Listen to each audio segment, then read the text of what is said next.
राधे राधे, जय श्री कृष्णा। मैं सीमा सिंह आप सभी धर्म प्रेमियों को सादर प्रणाम करती हूँ। आज मैं आपको पथवारी, बड़, पीपल, केले और आंवले की कहानी सुनाने जा रही हूँ। आज से पहले आपने यह कहानी कभी नहीं सुनी होगी। मैं आपको पहली बार एक नई कहानी सुनाने जा रही हूँ। आइए अब हम पथवारी, बड़, पीपल, केले और आंवले की कहानी सुनते हैं। यह एक की 5 कहानियां हैं, अर्थात आपको एक ही कहानी में 5 फल देने वाली कहानी सुनने को मिलेगी। बात बहुत पुरानी है। एक नगर में एक प्रतापी राजा रहता था। वह राजा बड़ा ही धार्मिक, पुण्य धर्म करने वाला, दान प्रिय, प्रजा का रक्षक था। राजा अपनी प्रजा का पालन अपने पुत्र के समान ही करता था। राजा आए दिन यज्ञ, हवन, पूजा पाठ, धर्मकांड, धर्म कार्य सभी करता रहता था। राजा ने नगर में निःशुल्क शिक्षा, पानी, बिजली, दवाइयों का गरीबों के लिए इंतजाम कर रखा था। राजा ने अनेक कुएं, तालाब, बावड़ियां, धर्मशाला, अस्पताल बनवाए। गरीबों और निसहायों को हमेशा वो दान देता रहता था। आए दिन भंडारे करवाता रहता था। योग्य पंडितों को अन्न, वस्त्र और रुपए दान देता रहता था। प्रजा भी अपने राजा को बहुत पसंद करती थी। राजा के एक पुत्र था। राजा विष्णु भगवान का परम भक्त था। एक बार राजा को लगा कि नगर में विष्णु भगवान का मंदिर बनवाना चाहिए। तब राजा ने नगर की पहाड़ी पर एक विशाल विष्णु भगवान व माता लक्ष्मी का मंदिर बनवाया। नगर के सभी लोग मंदिर बनने के बाद दर्शन करने के लिए जाने लगे। दर्शन करने से उनको परम सुख की प्राप्ति भी होने लगी। मंदिर बहुत सुंदर और विशाल था। राजा ने सोने का विशाल कलश मंदिर में स्थापित करवाया था।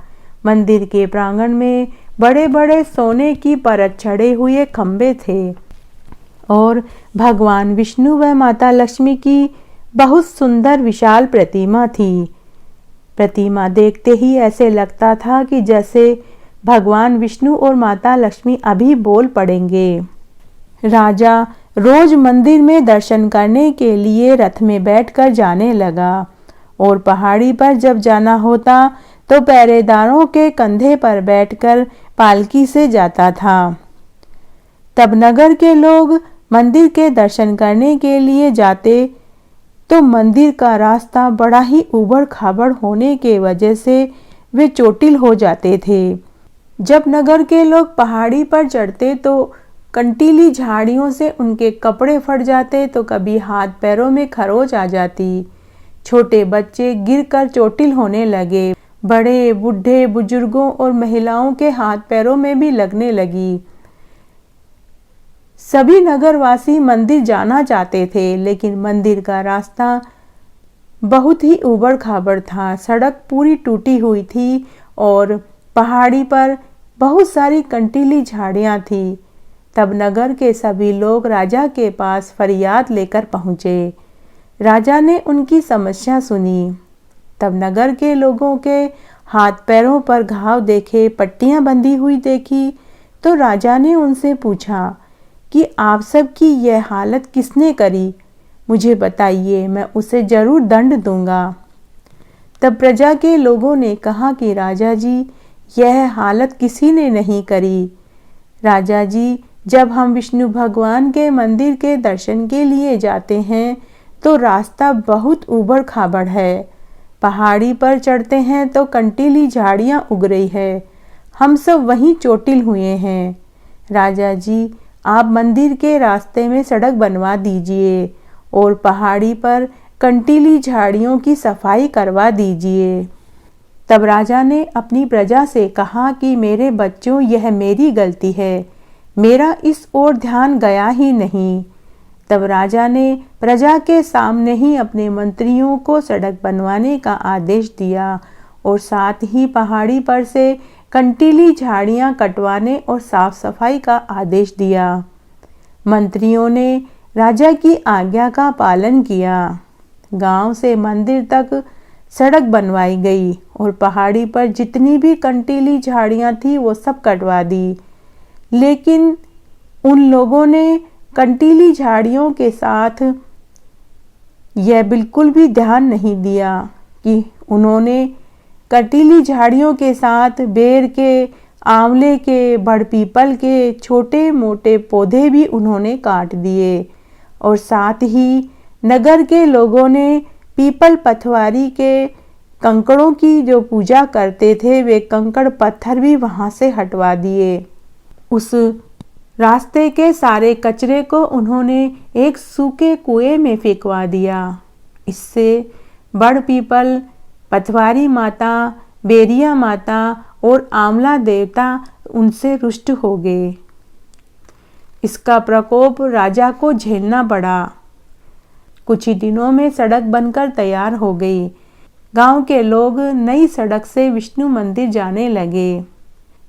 अभी 10-15 दिन ही बीते थे कि पूरी सड़क वापस उखड़ गई। वहां बड़े बड़े खड्डे हो गए।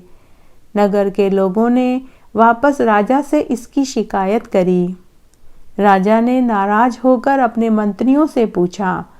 मंत्री कुछ जवाब नहीं दे पाए। तब राजा ने अपने मंत्रियों को कठोरता से आदेश दिया कि सड़क निर्माण में अच्छी से अच्छी सामग्री ली जाए और आप सब खड़े रहकर सड़क बनवाएं। वापस से राजा के मंत्रियों ने राजा की आज्ञा का पालन किया। अब की बार सभी मंत्रियों ने खड़े रहकर अच्छी सीमेंट, बजरी और गिट्टी लेकर सड़क बनवाई। राजा ने खुद आकर सड़क देखी। राजा ने कहा कि अब की बार सड़क बहुत अच्छी बनी है। लेकिन वापस 10-15 दिनों में ही सड़क फिर से टूट गई। जब राजा को इस बात का पता लगा कि सड़क फिर से टूट गई है तो राजा को बहुत आश्चर्य हुआ और राजा दुखी भी हुए। राजा इसका हल ढूंढने ही वाले थे कि राजा को पता चला कि उसका पूरा राजकोष खाली हो गया है। राजा के पास कुछ नहीं बचा। राजा को अपने नौकरों, पहरेदारों, मंत्रियों को देने के लिए मेहनताना तक नहीं बचा। राजा ने अपने मन की बात अपनी रानी व पुत्र को बताई। रानी बड़ी समझदार थी। उसने राजा से कहा कि हे स्वामी, सबसे पहले आप राजकोष पर ताला लगवा दीजिए, क्योंकि अगर यह बात बाहर तक फैल गई तो हमारे राज्य पर कोई भी पड़ोसी राजा आक्रमण करके हमारे राज्य को हथिया सकता है। और अगर हमारे नौकरों, पहरेदारों और मंत्रियों को पता चला तो उनका हौसला टूट जाएगा। अगर हमारी प्रजा को पता चला तो हमारी प्रजा दुखी और परेशान हो जाएगी। तब राजा ने अपने पुत्र को भेजकर राजकोष पर ताला लगवा दिया और चाबी राजा ने खुद रख ली। फिर रानी ने कहा कि आप किसी विश्वास पात्र महान ज्योतिषी को बुलवाकर इसका कारण पूछिए। तब राजा ने अपने एक सहपाठी को बुलवाया। वह मित्र होने के साथ एक ज्ञानी ज्योतिषी भी था। राजा ने अपने मित्र ज्योतिषी को पूरी बात बताई। तब मित्र ज्योतिषी ने गहराई से जांच करी। उसने सबसे पहले उन लोगों को बुलवाया जिन्होंने कंटीली झाड़ियां काटी थी। ज्योतिषी ने उनसे पूछा कि आपने जो झाड़ियां काटी थी वह आपने कहाँ फेंकी। तब उन्होंने कहा कि हमने सारा कचरा एक सूखे कुएं में फेंका था। ज्योतिषी उनके साथ उस कुएं तक पहुंचा। ज्योतिषी ने कुएं में झांक कर सभी चीज़ों को बारीकी से जांचा तो उसने पाया कि वहां कंटीली झाड़ियों के साथ केले, बेर, आंवले और बड़ पीपल के छोटे मोटे पेड़ पौधे भी पड़े हुए थे और साथ ही वहां ढेर सारे पूजित कंकड़ पत्थर भी पड़े थे। जिनकी पूजा गांव वालों ने कभी पीपल पथवारी मानकर करी थी। सारा नज़ारा देखकर ज्योतिष्य समझ गया कि यह सब कुछ क्यों और कैसे हुआ। ज्योतिष्य वापस से महल में पहुंचा और उसने राजा रानी व उनके पुत्र को पूरी सच्चाई बताई। जब सफाई करने वालों ने कंटीली झाड़ियां हटाई तो उन्होंने उनके साथ बेर, केले, आंवले, बड़ पीपल के छोटे मोटे पेड़ पौधे भी काट दिए और साथ ही उन्होंने उन कंकड़ पत्थरों को भी वहां से हटवा दिया जिनकी पूजा गांव वालों ने कार्तिक, बैसाख, माघ मास, पुरुषोत्तम मास और शीतला सप्तमी के दिन पथवारी मानकर पूजा करी थी। यह उन्हीं का अपमान करने से हुआ है। हे राजन, आप सड़क बनवाने से पहले पीपल पथवारी की पूजा पूरे परिवार व गांव वालों के साथ करें। साथ ही सड़क के दोनों किनारों पर बेर, आंवले, केले और बड़ पीपल के पेड़ लगवाएं। आपके व आपके राज्य पर उन्हीं का प्रकोप है। तब राजा रानी व उनके पुत्र ने पूरे गांव वालों के साथ पीपल पथवारी की पूजा करी। साथ ही केले, बेर, आंवले व बड़ पीपल के ढेर सारे पेड़ पौधे लगवाए। उसके बाद राजा ने गांव से विष्णु भगवान के मंदिर तक सड़क बनवाई। अब की बार सड़क बनने के बाद वह नहीं टूटी। ऐसा करने के बाद राजा के पास सब कुछ पहले जैसा हो गया। राजा का राजकोष कई गुना होकर बढ़ गया। मंदिर के रास्ते की सड़क फिर कभी नहीं टूटी।